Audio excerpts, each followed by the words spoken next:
La roue est le moyen qui a permis aux hommes de transporter des charges importantes et lourdes.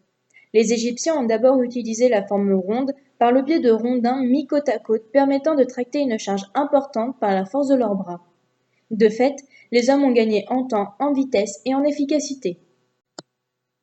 Puis, très vite, l'homme s'est approprié la roue montée sur chariot qui peut être tractée par un animal.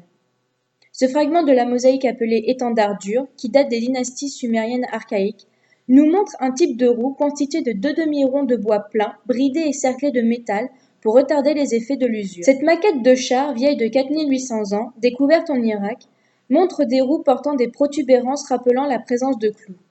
Des clous dont on connaît bien aujourd'hui le rôle, ralentir l'usure de la jante. Cette roue est constituée de planches de bois dont la jante est renforcée de clous en cuivre pour ralentir l'usure trop rapide du bois. Les axes des roues devaient être très probablement lubrifiés à l'aide de bitume ou de graisse animale. Afin d'alléger les roues sans diminuer trop leur robustesse, les roues pleines firent place aux roues à rayons. C'est l'Anglais Thomas Sparrow qui, en 1868, a l'idée de recouvrir la jante des roues de bandage en caoutchouc.